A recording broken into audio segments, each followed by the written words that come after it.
처녀에 대하여는 내가 주께 받은 계명이 없으되 주의 자비하심을 받아서 충성스러운 자가 된 내가 의견을 말하노니 내 생각에는 이것이 좋으니 곧 임박한 환난으로 말미암아 사람이 그냥 지내는 것이 좋으니라. 내가 아내에게 매였느냐 노이기를 구하지 말며 아내에게서 노였느냐 아내를 구하지 말라. 그러나 장가가도 죄 짓는 것이 아니요 처녀가 시집가도 죄 짓는 것이 아니로되 이런 이들은 육신의 고난이 있으리니 나는 너희를 아끼노라. 형제들아 내가 이 말을 하노니 그때가 단축하여진 고로 이후부터 안에 있는 자들은 없는 자같이 하며 우는 자들은 울지 않는 자같이 하며 기쁜 자들은 기쁘지 않은 자같이 하며 매매하는 자들은 없는 자같이 하며 세상 물건을 쓰는 자들은 다 쓰지 못하는 자같이 하라. 이 세상의 외형은 지나감이니라. 너희가 염려 없기를 원하노라. 장가가지 않은 자는 주의 일을 염려하여 어찌하여야 주를 기쁘시게 할까 하되 장가간 자는 세상 일을 염려하여 어찌하여야 아내를 기쁘게 할까요? 마음이 갈라지며 시집가지 않은 자와 처녀는 주의 일을 염려하여 몸과 영을 다 거룩하게 하리 하되 시집간 자는 세상 일을 염려하여 어찌하여야 남편을 기쁘게 할까 하느니라. 내가 이것을 말함은 너희의 유익을 위함이요 너희에게 올무를 놓으려 함이 아니니 오직 너희로 하여금 이치에 합당하게 하여 흐트러짐 없이 주를 섬기게 하려 함이라. 그러므로 만일 누가 자기의 약혼에 대한 행동이 합당하지 못한 줄로 생각할 때 그 약혼의 홍기도 지나고 그같이 할 필요가 있거든 원하는 대로 하라. 그것은 죄 짓는 것이 아니니 그들로 결혼하게 하라. 그러나 그가 마음을 정하고 또 부득이한 일도 없고 자기 뜻대로 할 권리가 있어서 그 약혼녀를 그대로 두기로 하여도 잘하는 것이니라. 그러므로 결혼하는 자도 잘하거니와 결혼하지 아니하는 자는 더 잘하는 것이니라. 아내는 그 남편이 살아있는 동안에 매여 있다가 남편이 죽으면 자유로워 자기 뜻대로 시집갈 것이나 주 안에서만 할 것이니라. 그러나 내 뜻에는 그냥 지내는 것이 더욱 복이 있으리로다. 나도 또한 하나님의 영을 받은 줄로 생각하노라. 네, 오늘 이 금요 기도회에 오신 성도님들 주님의 은혜와 평강이 함께 하시기를 축원드립니다. 네, 고린도전서 계속 설교하고 있는데요. 오늘 본문 우리 성도님들 같이 읽으시면서 이 본문 자체에 어떤 그 은혜를 받으셨는지 이제 궁금합니다. 저는 이 성경 구절을 참 좋아합니다. 제가 특별히 좋아하는 구절이 있습니다. 29절 말씀인데요. 29절 제가 다시 읽어볼게요. 형제들아 내가 이 말을 하노니 그때가 단축되어진 고로 이후부터는 안에 있는 자들은 없는 나 같이 하여. 예, 아내가 있지만 없는 자처럼 하라고 합니다. 그래서 저는 이 구절을 예전부터 좋아했는데요. 그래서 설교 시간에 아내를 많이 이렇게 욕하고 아내를 먹잇감 삼아 이렇게 예화로 많이 쓰고 아내를 좀 낮추며 이렇게 오랜 세월 동안 지내온 날들이 있었습니다. 지금은 많이 후회되고 내가 왜 그랬을까 막 이런 생각 들는데 그때 제가 이렇게 마음에 깊이 와닿던 구절이 바로 이 구절이에요. 아내가 없는 것처럼 그렇게 살기를 바랬던 저의 마음이 반영되지 않았을까 싶습니다. 지금은 아내 얘기를 거의 잘 안 하죠. 그래서 아내가 요즘 그래요. 당신이 내 얘기를 하니까 설교가 재미가 없어졌다고 이런 농담을 하긴 하는데 근데 오늘 이 본문의 의미가 무엇인지 한번 살펴보도록 하겠습니다. 고린도 교회는 바울이 2차 전도여행 때 세운 교회입니다. 고린도는 항구 도시로 동양의 문화와 서양의 문화가 합쳐지는 물류와 문화의 교류점이었는데요. 많이 부유했고요. 그로 인하여서 그들은 많은 향락과 음란함이 있었고 또 항구 도시이다 보니까 우상숭배가 만연하였던 곳이 바로 고린도입니다. 이곳에 교회가 세워지고 교회가 부흥하는 것은 거의 기적 같은 일이었는데요. 하나님께서 큰 은혜와 은사와 이적들을 통하여서 교회가 견고히 설 수 있게끔 하나님 특별한 간섭함이 있었습니다. 이렇게 멋진 하나님의 특별한 관심을 가지고 있는 이 고린도 교회가 안타깝게도 바울에게 들려오는 소식이 4분 5열 됐다는 거예요. 분열과 분쟁과 나뉘어짐이 있다는 거죠. 그래 어떤 사람은 바울파, 어떤 사람은 아볼로파, 어떤 사람은 게바파, 어떤 사람은 그리스도파라고 이야기하며 교회가 하나 되지 못하고 갈기갈기 나뉘어지는 것을 듣게 되었습니다. 근데 제가 자주 말씀드리지만 이렇게 교회가 나뉘어진 것은 믿음 없는 사람들이 아니고 교회에서 열심히 하는 사람들, 소위 교회에서 좀 믿음 좋다고 하는 사람들로 인하여서 교회가 이게 나뉘어지게 된 것이죠. 이것은 고린도 교회뿐만 아니라 2000년 기독교 역사 속에서 수많은 교회들이 나뉘어지고 분열되고 싸우게 되는데 그 중심에는 믿음 없는 자들이 아니라 소위 믿음 좋은 사람들, 교회에서 충성한다는 사람들이 그 중심에 늘 서 있고 그들로 인하여서 교회가 분란이 일어나고 싸우고 갈려지고 나뉘고 그런 경우들이 너무너무 많이 있어 왔죠. 그래서 그런 분열과 분쟁이 있는 교회, 이 고린도 전서는 복음의 메시지라 할 수 있겠습니다. 바울은 그 서두에서 이런 나뉘어진 분열이 있는 분쟁이 있는 교회를 해결할 수 있는 그 해결점이 무엇인가, 그것은 십자가임을 선언하면서 시작합니다. 십자가는 내가 죽고 예수 그리스도께서 사신 현장입니다. 단순히 뭐 그냥 개념적으로 내가 죽었다라는 것이 아니고 실제로 그 안에 내가 죽습니다. 그래서 나의 생각, 나의 의지, 나의 감정, 이 모든 것들이 십자가 앞에서 죽고 내 안에 계신 예수 그리스도를 믿는 믿음으로 살아가는 것이 바로 십자가의 현장이죠. 그래서 우리는 십자가 앞에 섰을 때에 내가 틀렸다라고 확정을 하고 하나님 앞에서 새롭게 하나씩 하나씩 빚어나가는 삶을 사는 것이죠. 그래서 어떤 분들은 한 10% 빚어진 분들이 있고 어떤 분들은 70% 뭐 80% 빚어진 분들도 있습니다. 그래서 성령 충만하여서 하나님의 거의 범접한 그런 사람들이 가끔씩 있어요. 이런 사람들 참 경건한 믿음의 사람들, 정말 그냥 보는 것만으로도 은혜로운 사람들, 이런 분들이 있습니다. 저는 그런 분들 보면 너무너무 부러워요. 좀 뭔가 이렇게 이 세상에 속하지 않고 하나님하고 늘 동행하는 듯한 그런 목사님들이 계세요. 또 그런 성도님들도 계시고 그런 분들 보면 참 부럽습니다. 저는 그냥 생긴 것부터 세상에 쩌들어 있는 그런 느낌이 있잖아요. 제가 설교 준비한 건 아닌데 제가 그 이제 중고등학교 청년 이렇게 지내면서 그 어른 성도님들이나 또 목회자분들이 그런 얘기를 자주 하셨어요. 목회자가 되기 위해서는 성도들을 이해하기 위해서 세상에서 직장도 가져보고 또 신학교를 바로 가는 것보다는 일반 학교 갔다가 신학대학원을 가는 게 좋다, 뭐 이런 이야기들을 하셨습니다. 저는 뭐 그 고등학교 때 신학을 할 마음이 없었기 때문에 제가 뭐 그 신학교를 갈 필요는 없었죠. 일반 대학을 갔다가 신대원에 가게 됐습니다. 그리고 이제 목사까지 됐는데 지금 이제 목회 뭐 18년 차이며 또 부목사까지 하게 되면 굉장히 뭐 많은 시간을 했죠. 지금 느끼는 게 뭐냐면 사회생활을 하거나 일반 대학을 가서 목사가 되는 것보다 지금 제 입장에서 제가 만약에 다시 선택을 하라 그러면 저는 신학교부터 가고 싶은 마음이 있어요. 세상의 경험을 최대한 안 하고 목사가 되는 것이 지금은 더 유익하다는 생각을 가져요. 그것은 어쩔 수 없이 세상과 접하여 살게 되면 죄의 오염이 더 많이 되더라고요. 아무리 잘 살려고 해도 죄의 오염이 많이 돼요. 그래서 제가 좋아하는 이 목사님들을 보면 어떤 분들이냐면 목사님 아들들, 교회 안에서 늘 놀고 교회 밖에 나가지 않고 그리고 좀 엄한 목사님 안에서 늘 뭔가 좀 약간 율법적이지만 그렇게 살면서 학교도 신학교 가고 신학대학원 가고 세상에서 어떻게 놀아야 될지도 모르고 그냥 뭐 시간 나면 성경 읽고 찬송 듣고 아침에 일어나면 기도하고 이런 목사님들이 있어요. 그런 분들 보면 너무너무 이렇게 부러워요. 그냥 얼굴에서 은혜가 막 뚝뚝 떨어져요.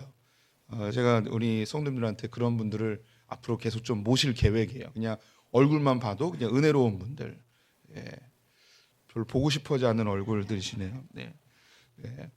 그런 분들이 있어요. 이런 분들을 보면 거의 뭐 예수님의 99%를 닮지 않았나 뭐 이런 생각이 듭니다. 그냥 얼굴만 봐도 예수님 같은 분들이 있죠. 개인적으로는 그런 분들이 부러워요. 제가 가지고 있지 못한 거죠. 저는 너무 치열하게 예수를 믿고 또 맨 땅에 헤딩을 해서 그런지 예수를 알아가는 것 자체가 참 어렵습니다.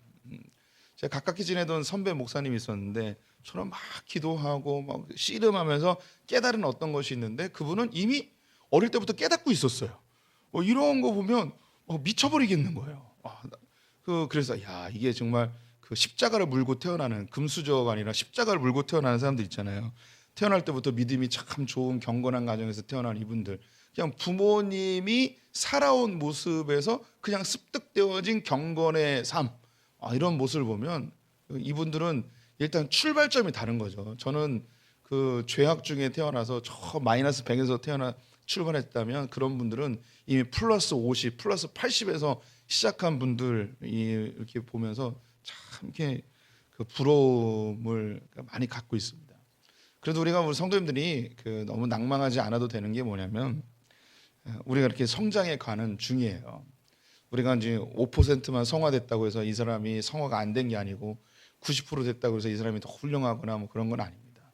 주님이 우리를 다 나름대로 만드셔서 결국은 천국에 다 이르게 하실 것인데, 우리가 이제 중요한 게 뭐냐? 하나님 앞에서 내가 틀렸습니다. 인정하고 주님의 방법이 옳습니다. 주님의 생각이 맞습니다. 주님이 진리이십니다. 라고 인정하고 주님을 쫓아가는 삶이 참 중요할 것입니다. 고린도 교회의 문제가 바로 십자가 앞에 무릎 꿇지 못한 것이죠. 한국 교회도 많은 분열들이 있었습니다. 그 중심에는 소위 믿음 좋으신 분들이 계셨어요. 근데 그들이 하나님 앞에 내가 틀렸습니다라고 인정하지 못하고 자기의 주장을 계속 내다 보니까 교회가 갈기갈기 나뉘어지는 것을 보게 되죠. 그래서 바울은 교회 안에 있는 성도들을 세 부류로 나누죠. 하나는 육에 속한 사람이라고 되어 있어요. 이분들은 교회에 들어와 있지만 아직 거듭난 그리스도인은 아니에요. 그냥 교회 안에 가족 따라서 배우자 따라서 들어오신 분들이죠. 이제 알아가는 과정이죠. 기다리면서 주님이 만나 주시면 그때 이제 거듭난 그리스도인이 되는 거죠. 두 번째는 신령한 사람입니다. 이 사람은 모든 것을 판단하지만 그 누구에게도 판단받지 않는 성령으로 충만한, 아까 말씀드렸던 얼굴에서 예수님의 모습이 보여지는 그런 사람들이죠. 그래서 이 세상에 있는 모든 것을 하나님의 관점으로 해석할 수 있지만 그들의 삶은 이 세상 사람들이 도저히 해석할 수 없는 그런 세상에 속하지 않은, 세상이 감당치 못한 그런 크리스찬의 삶을 살아가는 겁니다. 제가 보기에 우리 금요 기도에 오신 분들은 다 이런 신령한 분들인 줄 믿습니다. 믿음으로 아멘 하세요. 신령한 분들인 줄 믿습니다. 세 번째는 육에 속한 그리스도인들이에요. 이 사람들이 문제인 거죠. 육에 속한 그리스도인들의 특징이 뭐냐면 교만함입니다. 이 교만함은 자기가 옳다 이야기하는 사람들인 거예요. 내가 깨달은 게 옳고, 내가 경험한 게 옳고, 내가 지금까지 신앙생활 몇 년 동안 했고, 내 직분이 뭐고, 내가 성경을 몇 번 읽었고, 무슨 그 훈련을 받았고, 그래서 자기가 깨달은 것이 맞다 이야기하는 사람들, 이 사람들이 육에 속한 그리스도인이라고 이야기합니다. 그러니 이 육에 속한 그리스도인들이 교회에 많이 있으면 다 자기가 옳다 이야기하니까 교회가 나뉘어질 수밖에 없는 거죠. 그래서 우리는 끊임없이 우리 성도님들이 신앙생활 아무리 많이 하고 저 역시 목사임에도 불구하고 늘 하나님 앞에 고백해야 될 것이, 주님 저는 틀렸습니다. 주님이 옳습니다. 라고 인정하면서 하나님이 뭐라고 말씀하시는지, 주님께서 우리에게 어떤 길을 제시하시는지 늘 말씀으로 확인하는 삶을 살아야 할 것입니다. 이것이 바로 이제 복음으로 사는 삶이죠. 그래서 복음이 유창해지고 복음이 능숙해져야 되는 거예요. 성경은 좌로나 우로나 치우치지 않고 주의 말씀대로 살라고 하는데, 좌로나 우로나 치우치지 않는 것이 어떤 중간 어디쯤에 균형 잡힌 삶, 균형이라고 표현할 수도 있겠어요. 하지만 복음은 완전히 새로운 거예요. 사람이 생각할 수 있는 것 그 너머의 것을 복음은 늘 얘기해 주고 있는 것이죠. 그래서 좌도 아니고 우도 아니고 완전히 새로운 것을 이야기하는 겁니다. 원고에 또 없는, 요즘 워낙에 이제 정치가 민감하다 보니까 어떤 분들은 예수님이 좌파라고 이야기해요. 어떤 분들은 예수님이 우파라고 이야기해요. 성경에 보면 예수님이 가난한 자들 편에 있으니까 예수님은 진보적이고 좌파적이다라고 이야기한 분이 있죠. 또 예수님은 부유한 사람들과도 함께 먹고 마시고 이야기했어요. 기득권들과 함께 했죠. 또 가이사의 것은 가이사에게, 하나님의 것은 하나님께, 그 당시에 기존의 질서들과 로마에 대해서 저항하지 않는 그런 이 모습을 보이는 거죠. 그래서 예수님에 대해서 굳이 우파라고 할 필요 없다라고 하는 분들도 있어요. 그래서 예수님이 이야기한 것은 좌파도 우파도 아니고 완전히 새로운 것을 제시한 거죠. 이스라엘을 회복해야 되는 것도 아니고 로마의 편에 서는 것도 아니고 예수님이 얘기하신 건 뭐냐면 하나님의 나라를 이야기하는 거죠. 완전히 새로운 것을 제시하는 거예요. 그래서 우리 크리스찬들은요, 이 세상의 좌나 우나 이 부분에 우리는 어쩔 수 없이 몸을 담고 살아가지만 우리의 관점은 그 너머의 것을 봐야 돼요. 하나님 나라를 바라봐야 되는 거죠. 예. 그래서 기독교가 이제 2000년 역사 속에 이제 지내오면서 교회가 깨달은 게 한 가지가 있어요. 그게 뭐냐면 정교 분리를 깨달았어요. 정치와 교회는 분리되어져야 됨을 깨달았어요. 그래서 지금 막 온 나라가 어수선하고 엉망진창이잖아요. 그런데 성도님들 느끼셨는지 모르겠는데 그 어떤 교단도 이 정치적 상황에 대해서 성명이나 어떠한 정치적인 메시지를 그 어떤 교단도 몇몇 교단은 있지만 거의 안 내요.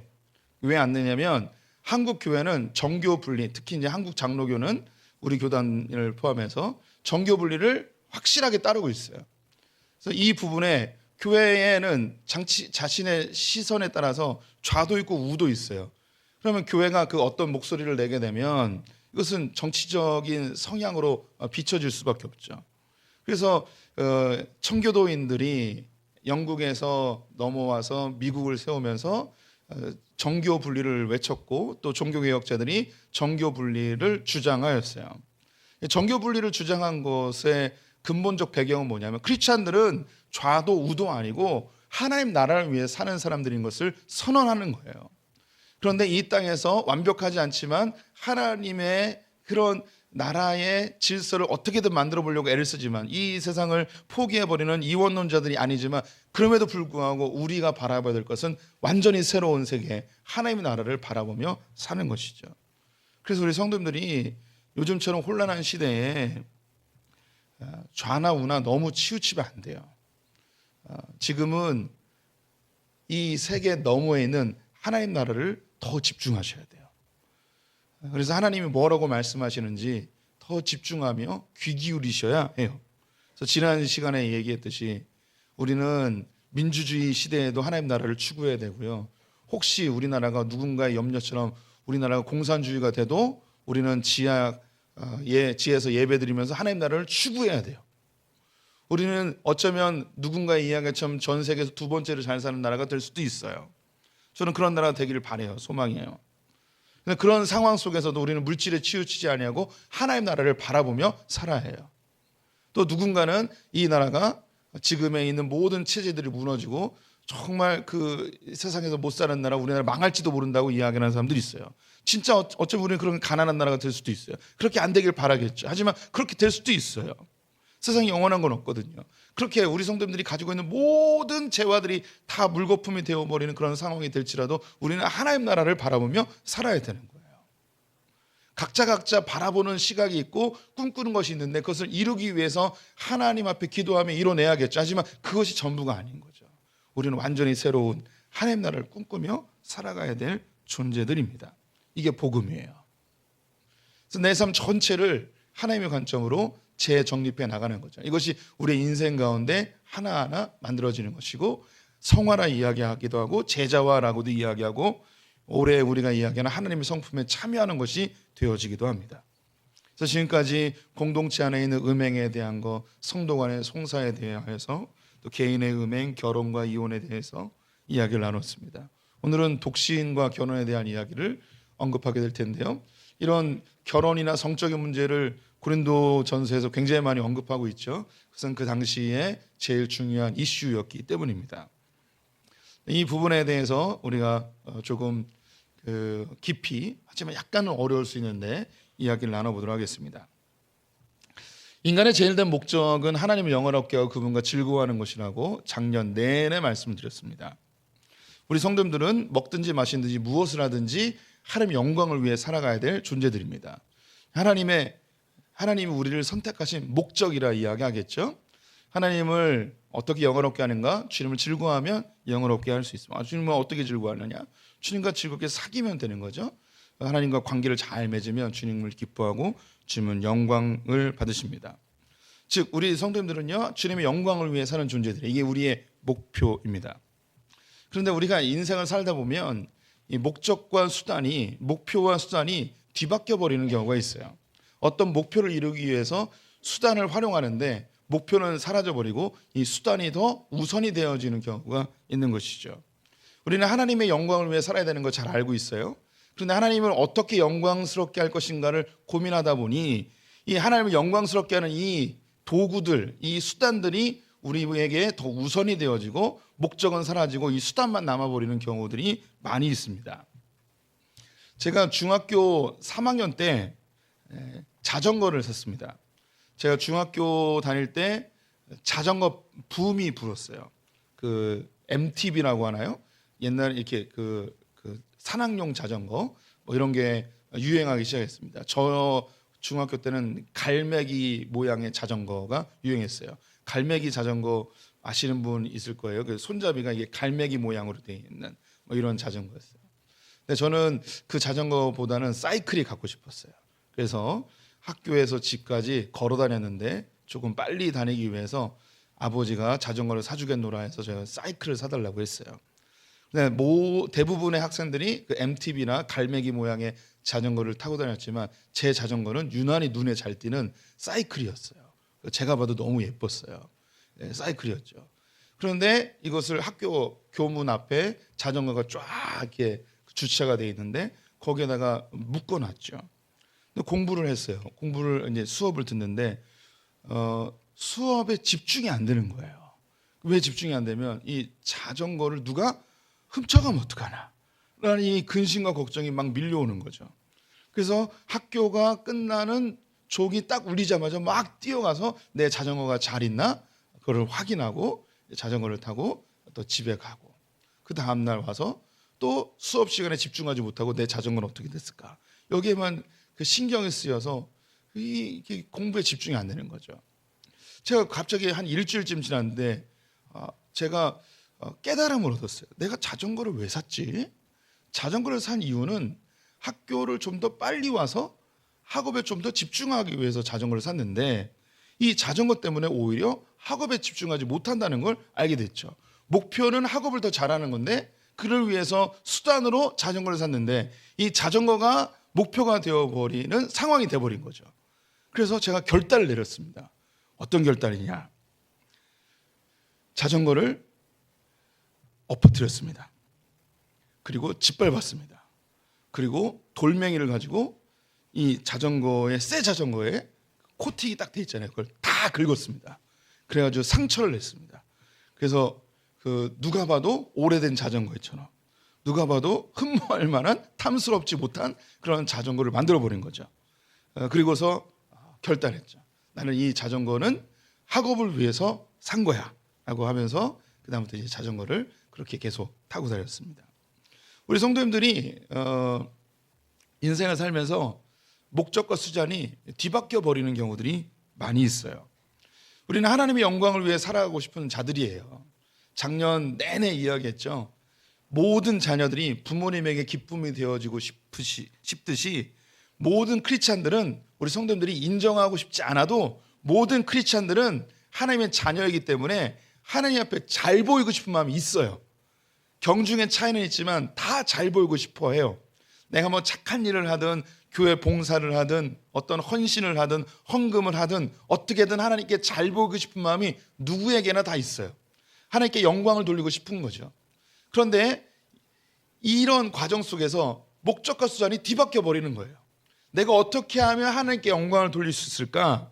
하나님께 영광 돌리는 게 목적이죠. 그런데 어떻게 수단입니다. 어떻게 하나님을 영화롭게 할까를 고민하다가 어떻게를 성도님들이 결정을 합니다. 돈을 많이 벌어서 하나님께 헌금해가지고 영광을 돌려야겠다라고 생각을 하죠. 그래서 돈을 많이 벌어야겠다라는 게 수단인데 어느 순간 돈을 많이 버는 게 목적이 돼버립니다. 하나님께 영광 돌려야 된다고 시작을 했는데 하나님께 영광 돌리지 않는 돈벌이를 할 경우가 있는 거죠. 주일을 빠지기도 하고요. 접대를 해야 되기 때문에 내 경건 생활에 해로운 일들을 하기도 합니다. 또 돈을 벌어야겠다는 것이 목적이 돼버리다 보니 부정직한 방법으로 거래를 할 때도 있게 되는 것이죠. 이런 경우도 있는 거예요. 또 젊은 사람들은 내가 좋은 대학을 가서 하나님께 영광을 돌려야겠다. 뭐 좋은 대학을 가서 영광을 돌리겠다고 하는 요즘 중고등학생들을 제가 만나본 적이 거의 없긴 한데요. 부모님들은 그런 얘기를 하죠. 네가 좋은 대학 가서 하나님께 영광을 돌려라라고 하는 분들이 있을지도 모르겠습니다. 분명히 목적은 하나님께 영광인데, 그리고 대학은 수달인데 이게 뒤바뀌어 버리죠. 그래서 대학을 가는 것이 목적이 돼버리는 경우죠. 그래서 대학을 가기 위해서 더 많은 학원을 다녀야 되고 더 많이 공부를 해야 되기 때문에 시험 기간이면 교회를 빠져야 되고, 교회에서 뭘 시키면 공부해야 된다고 사양해야 되고, 수련회는 뭐 중고등학교 시절 내내 못 가는 경우들도 많이 있고요. 수단과 목적이 바뀌어 버리는 경우입니다. 하나님 앞에 헌신한 신학생들은 안 그럴까요? 저도 이제 신학생의 시절이 있었는데요. 하나님 앞에 좋은 사역자가 되어야겠다는 목적이 있습니다. 그래서 하나님께 영광을 돌리는 거죠. 하나님께 좋은 사역자가 되기 위해서는 신학 공부를 잘해야 되는 거예요. 그런데 신학 공부를 잘 하는 것이 목적이 되어버리는 거예요. 그래서 공부만 하는 거죠. 요즘 그 신학생들이 사역을 많이 안 한다는 그런 통계가 있어요. 제가 신학교를 갈 때는 거의 모든 100%의 신학생들이 다 전도사 사역을 했는데요. 요즘은 그렇게 안 하는 경우도 꽤 많이 있습니다. 경제도 많이 부흥을 했고요. 또 부모님 세대가 잘 살다 보니까 목사님 자녀들 혹은 장로님 자녀들이 신학교에 가면 용돈을 빵빵하게 주는 거예요. 그러면 그 사역을 굳이 안 해도 학업에만 집중할 수 있는 그런 상황이 되는 거죠. 요즘은 그런 좋은 환경이 아닐지라도 주일날, 금요일날, 뭐 토요일날 교회에서 일하지 않고 쿠팡 그 배달하고 그러면 교회에서 주는 사례비보다 더 많이 줘요. 그러니까 교회 사역하는 것보다 그게 더 낫다고 생각을 하는 거죠. 그리고 신학 공부에만 집중하겠다라는 거예요. 신학 공부를 열심히 해서 좋은 목회자가 된다고 하는데 정작 교회를 위해서 봉사하지 않는 이런 목적과 수단이 이제 바뀌어져 버리는 경우죠. 제가 신학교 다닐 때 1년 선배였는데요. 이분은 아직 결혼하지 않았어요. 근데 여자친구가 있었어요. 여자친구가 치과 의사였어요. 99년도니까요. 그때 치과 의사였는데 대학병원 치과 의사였어요. 한 달 월급이 1,000만 원이었어요. 근데 남자친구가 전도사예요. 전도사에게 용돈을 얼마 줬냐면 300만 원을 줬어요. 와우. 그래서 그때 제가 결혼을 잘못했다는 생각을 들었어요. 그때. 이 결혼을 내가 잘못 생각했구나. 이게. 배우자를 그렇게 기도해서는 안 되었던 거였죠. 그래서 제가 제 아이들 중에 누군가가 목사가 된다고 그러면 제가 그 아이를 불러놓고 얘기할 거예요. 너는 배우자를 고를 때 3가지의 직업의 여인을 중에 하나를 골라야 된다. 치과 의사, 한의사, 약사. 그래서 용돈을 받으면서 내가 공부를 해야 된다. 뭐 이런 이야기를 해주려고요. 그런데 그 전도사님이 3년 신학대학원을 다니면서 한 번도 사역을 안 했어요. 이분은 계속 공부만 했어요. 그분이 나는 어떻게 됐을지 궁금해요. 그 신학 공부를 해서 좋은 사역자가 된다고 하는데 뭐 그렇게 해서 좋은 사역자가 되는 분들도 있겠지만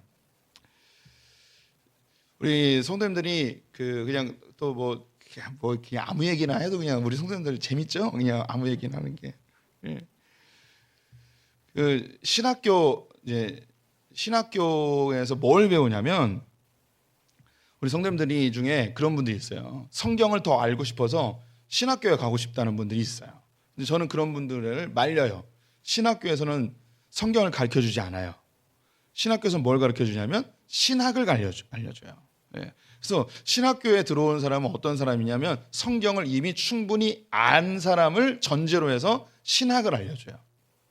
그리고 신학대학원은 신학자가 붙어 있는데 신학대학원에서 뭘 알려주냐면 목회를 알려줘요.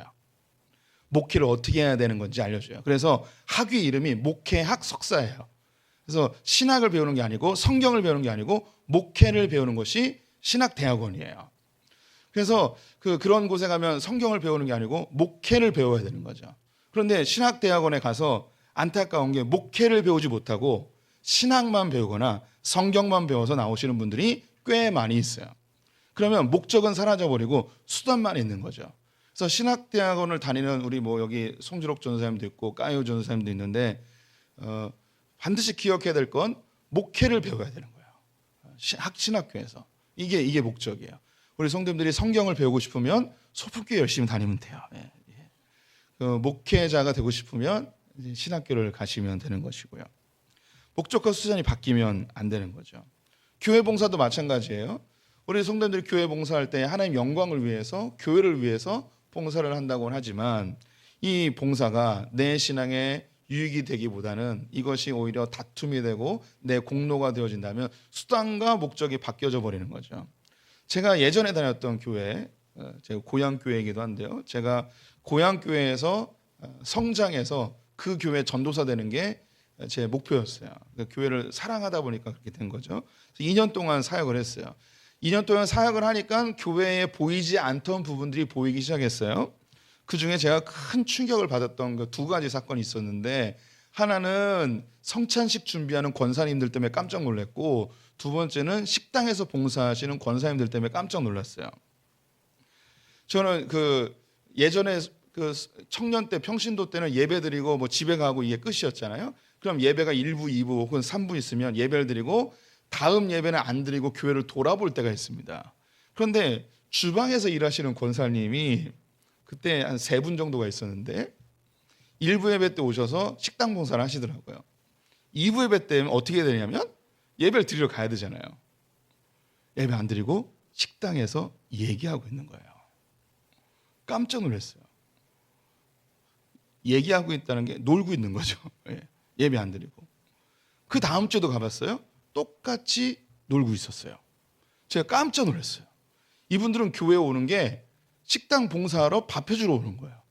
이분들은 예배 드리러 오는 게 아니었어요. 제가 너무너무 놀랐어요. 또 이제 그 권사님들이 성찬 준비를 하는데 이제 시립 권사님이 온 거예요.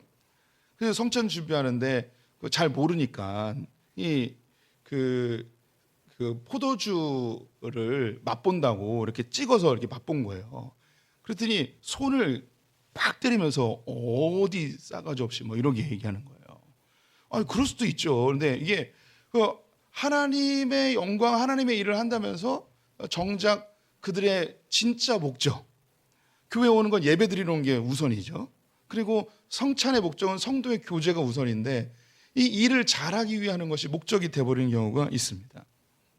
우리 교회는 이제 성가대라는 명칭을 쓰지 않고 찬양대를 하는데, 성가대에 있는 분들 뭐 전부는 아니지만 종종 보게 되면 회중 찬양을 하잖아요. 회중 찬양하는데 이 성가대원들이 찬양을 안 해요.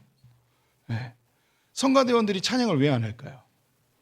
목소리를 잘 유지해서 찬양할 때 잘 부르려고. 네. 이런 분들이 있어요. 근데 이건 목사님들도 그래요. 목사님들이 우리 성도님들 이런 영업 비밀 얘기하면 안 되는데, 목사님들 중에 예배 시간에 찬양 안 부르는 목사님들 꽤 많이 있어요. 예. 왜 안 부를까요? 예. 찬양하면 목소리가 이렇게 성대가 상해요. 그래서 우리가 찬송가가 의외로 음이 높아요. 그래서 설교할 때 지장이 없도록 찬양 안 하시는 분들이 있죠. 이해는 돼요. 저도 일부 예배 때 목소리가 많이 상해요. 왜냐면 그 찬양을 열심히 부르기 때문이죠. 그런데 제가 목소리가 좀 상해도 하느님 앞에서 내가 설교자인가 예배자인가 이걸 계속 생각을 하는 거예요.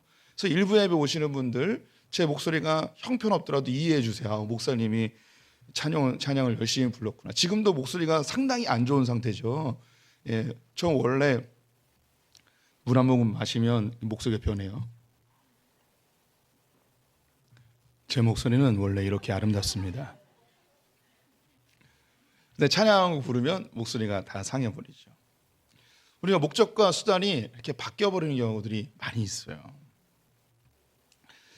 누가복음 10장에 보면 마르다와 마리아가 예수님을 대접하는 장면이 있죠. 잘 아시는 거예요. 마르다는 열심히 음식 만들고 있고 마리아는 예수님 발밑에서 말씀 듣고 있었죠. 마르다가 열받아가지고 예수님을 찾아오죠. 그래서 아니 나 혼자 일하는 거 안 보이냐고. 저 마리아 가서 일 누나 언니 도와주라고 하라고 얘기 좀 하라고 이렇게 얘기하는 거죠. 이게 보통 어떤 그 영적인 지도자가 얘기할 때 그냥 아무리 속상해도 그냥 가만히 있잖아요. 근데 찾아와 가지고 얘기할 정도면 진짜 열받은 거죠.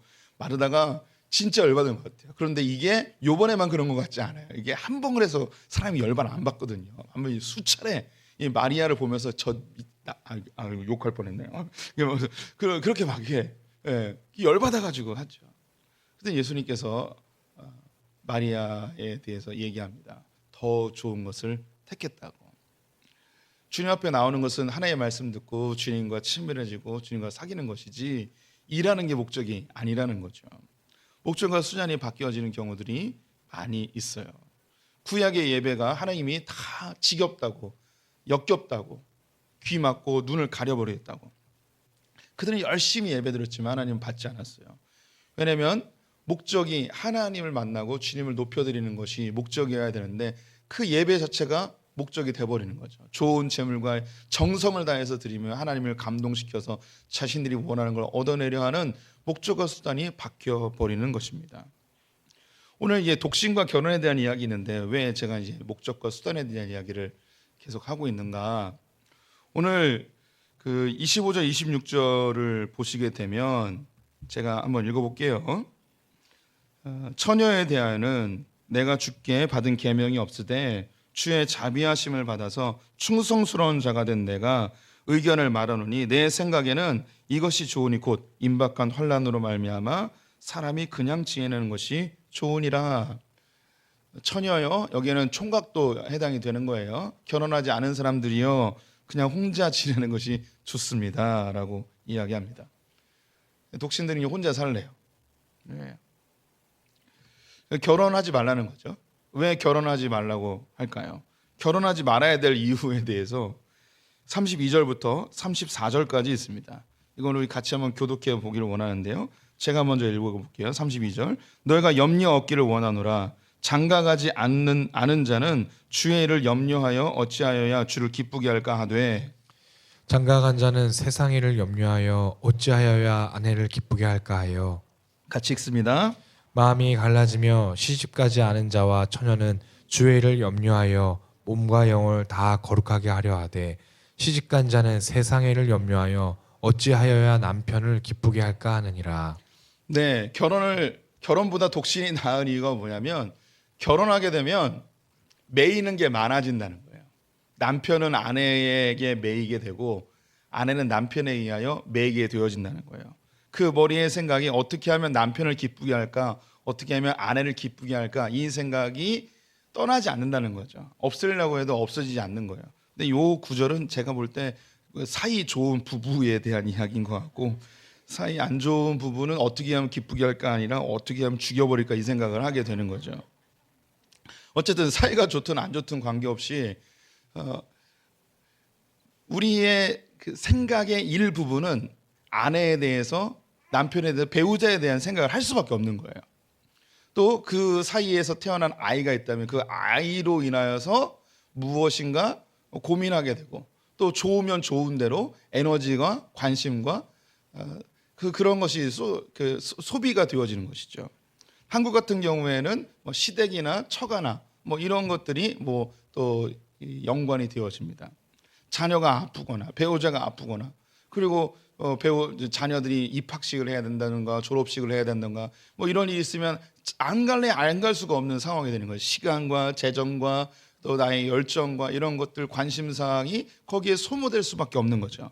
그러면 그만큼 하나님께 집중할 수 있는 시간이 사라져 버리니 오히려 독신으로 사는 게 낫다라고 바울이 얘기해주고 있습니다. 저는 그 결혼하기 전에 한 그 세미나에 참여했는데 그 세미나에서 어떤 그 가정하여서 무엇인가 쓰는 시간이 있었어요. 그 질문이 뭐였냐면 당신이 앞으로 당할 가장 슬픈 일이 무엇입니까? 라는 질문이었어요. 거기서 이제 답을 쓰는 건데 제가 뭐라고 썼냐면 제가 앞으로 당할 결혼하기 전이에요. 앞으로 당할 가장 슬픈 일 제가 뭐라고 썼냐면 딸을 결혼시키는 것. 결혼하기 전이에요. 자식도 없었어요. 그런데 내 인생 가운데 가장 슬픈 일, 내 딸을 어떤 놈에게 결혼시키는 거, 이게 가장 슬픈 일이라고 제가 썼어요. 저는 이미 몇 번 말씀드렸듯이 아기 이름을 2개 져놨는데 둘 다 딸 이름이었어요. 소희와 지혜를 졌는데 써먹을 일이 없는 거죠. 그래서 아들만 셋이 낳는데 우리 아들들이 그런 얘기를 해요. 하나님이 아빠한테 딸을 안 주신 이유가 있다고. 딸이 있었으면 아빠는 아마 목회를 못했을 거라고. 저는 애들이 한 10시 넘어가면 전화를 해요. 어디냐고. 계속 전화해요. 그러면 제 둘째 아들이 이렇게 얘기했어요. 아들한테도 이 정도인데 딸한테는 어떻게 하려고 그러냐고. 그래서 아빠는 좀 문제가 있다고 이야기를 하는 거죠. 저는 상상만 해도 제 딸이 다른 남자와 팔짱을 끼고 간다? 미쳐버릴 것 같아요. 뭐 이런 생각.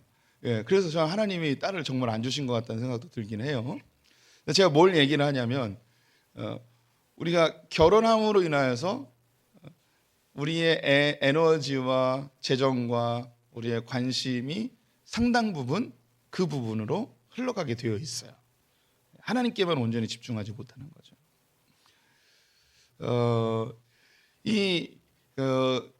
바울이 특별히 이제 독신을 권면한 이유가 있는데요. 26절 말씀 제가 다시 읽어보면 내 생각에는 이것이 좋으니 곧 임박한 환난으로 말미암아라고 되어 있습니다. 임박한 환난으로 인해서 독신으로 사는 게 좋다는 거예요. 무조건 독신이 아니라 이 당시에 특별한 상황적인 이유가 있는데 신앙생활을 하기가 굉장히 어려운 로마의 핍박이 있었습니다. 이 핍박 때문에 신앙에 집중하지 못하는데 거기에 결혼까지 하게 되면 더 신앙에 집중하지 못한다는 거죠.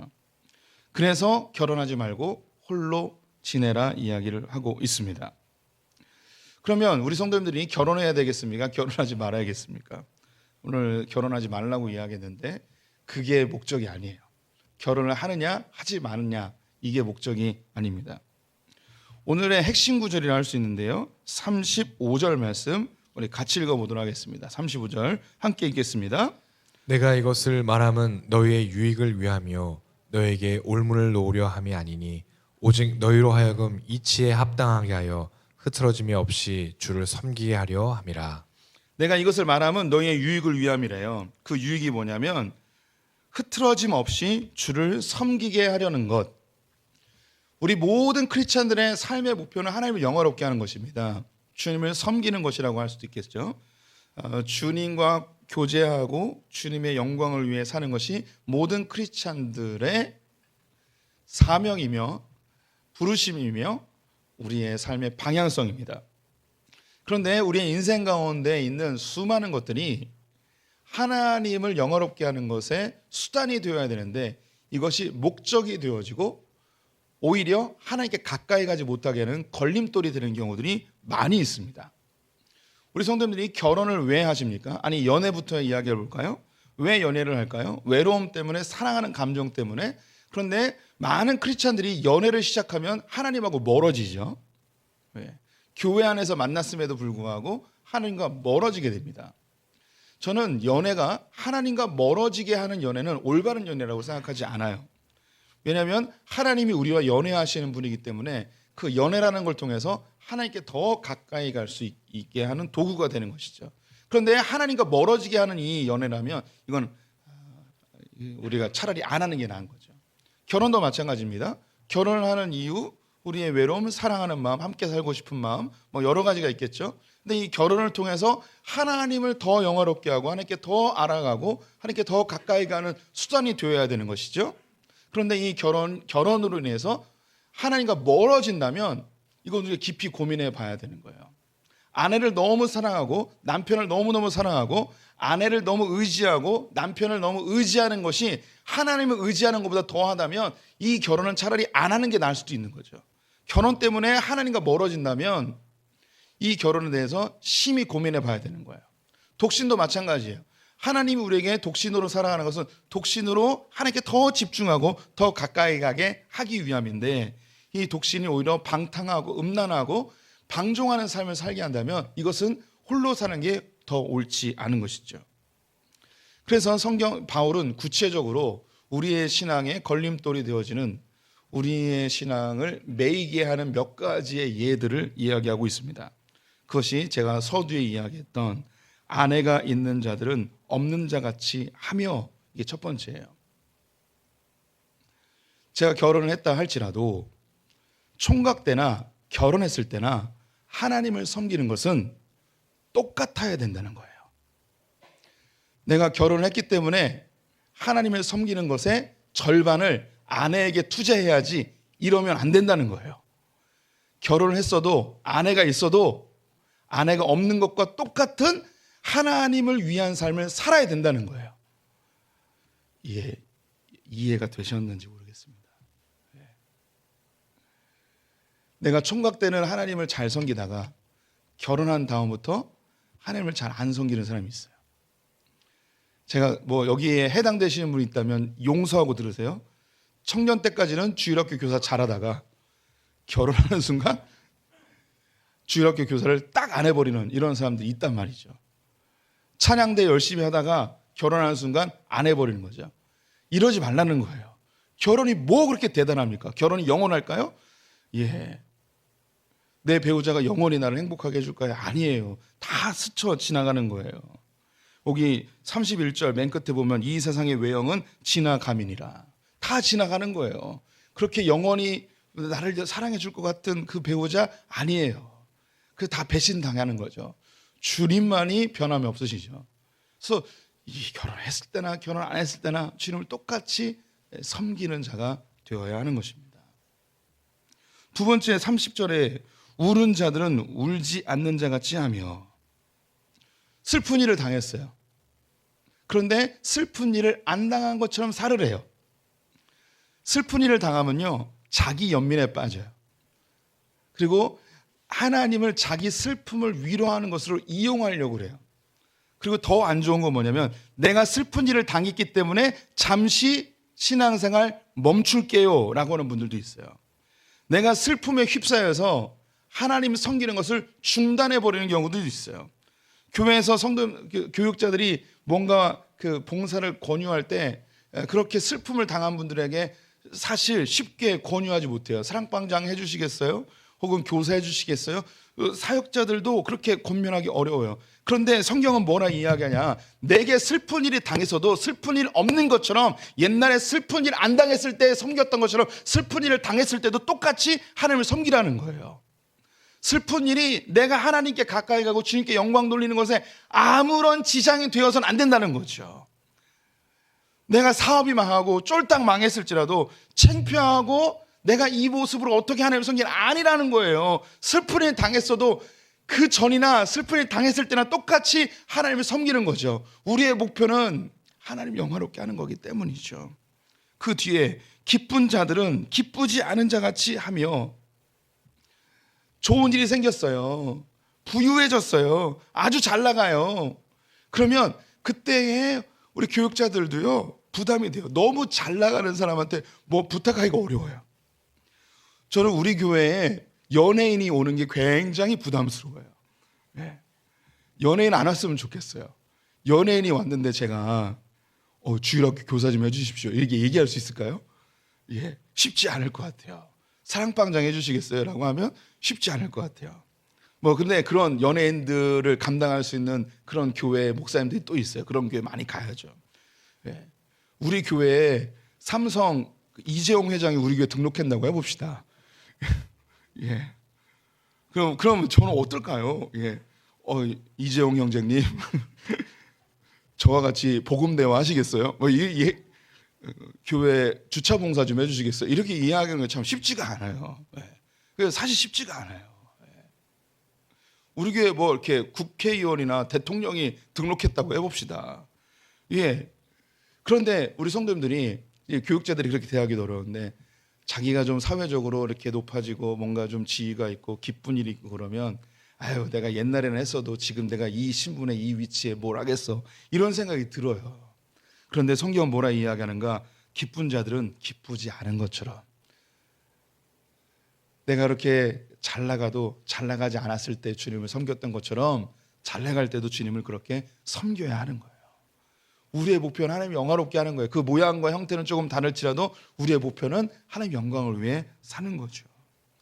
그 다음에 매매하는 자들은 없는 자 같이 하며, 이 매매한다는 건 상거래하는 거죠. 매매할 것이 많아진 거예요. 부유해진 거예요. 부유해졌지만 내가 가난했을 때나 부유할 때나 똑같이 하나님을 섬기는 것에 변함이 없어야 된다고 이야기하는 거죠. 31절에 세상 물건을 쓰는 자들은 다 쓰지 못하는 자 같이 하라. 내가 뭐 새로운 물건이 생겼어요. 새로운 자동차가 생겼어요. 새로운 핸드백이 생겼어요. 그런데 없는 자처럼 그렇게 살으라는 거예요.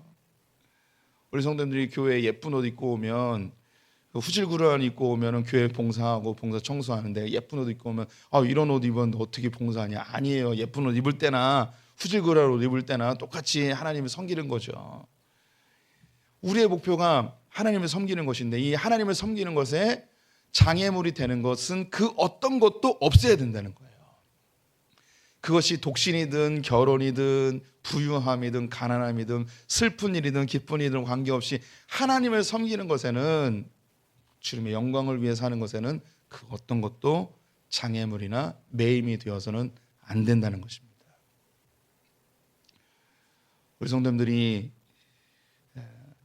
제가 이게 신앙생활 같이 하면서 목회하면서 좀 존경스러운 분들이 계세요. 쫄딱 망했는데도 하나님을 섬기는 것에 변함이 없는 분들 계세요. 부유해졌는데도 불구하고 똑같이 주님을 섬기는 분들이 계세요. 슬픈 일을 당했음에도 불구하고 변함없이 주님께 나와서 섬기는 분들 계세요. 너무너무 아름다운 거예요. 우리 성도님들의 삶의 목표는 어디에 있습니까? 주님이 우리를 어느 자리에 부르셨습니까? 우리 성도님들은 하나님 나라 영광을 위해 사는 분들입니다. 그 부르심의 자리에서 그 어떤 자리에 놓여 있든 그 어떤 것도 우리를 매이게 하지 않고 우리가 자유롭게 주님을 섬기는 분들 되시기를 주님의 이름으로 축원드립니다.